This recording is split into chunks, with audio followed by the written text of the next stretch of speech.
ஈரோட்ல விஜய் அவர்கள் ஸ்பீச் மாசா இருந்துச்சா இல்ல எப்படி இருந்தது? மாசாவும் இருந்தது, கிளாஸாவும் இருந்தது. ரொம்ப பாயிண்டடா, போக்கஸ்டா, ஷார்ப்பா அட்டாக் பண்ணாரு. அது அவருடைய கேரக்டர் இல்ல.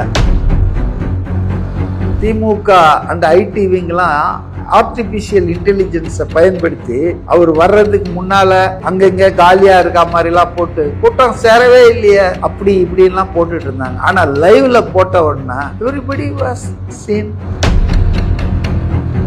எல்லா பிரச்சனையும் கொடுத்தாங்க. 84 கண்டிஷன், 2 மணி நேரம் ரெஸ்ட்ரிக்ஷன்,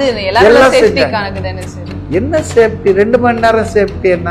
84 கண்டிஷன் வேற எந்த அரசியல் கட்சிக்காவது கொடுக்குறாங்களா? என் கேரக்டரையே புரிஞ்சிக்க மாட்டேன்றாங்கன்னு முதல்வர் பேசினாரு. அது சினிமா டயலாகா? அப்ப அவர் பேசலாம் பொறுப்புல இருக்கிறவர்னா, இவர் பொறுப்புக்கே வராதவரு, சினிமாவில இருந்து வந்தவரு டயலாக் பேசினா என்ன தப்பு?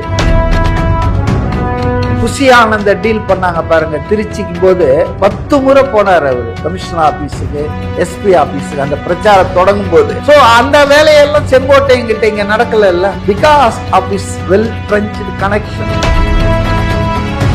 Here is a man who boldly and publicly say, நான் தூய சக்திடா, நான் தான் மாற்றுன்றாரு. இதை யாருமே சொல்ல. திமுக ஒரு தீய சக்தி, திமுக ஒரு தீய சக்தி, தீய சக்தி, தீய சக்தி, தீய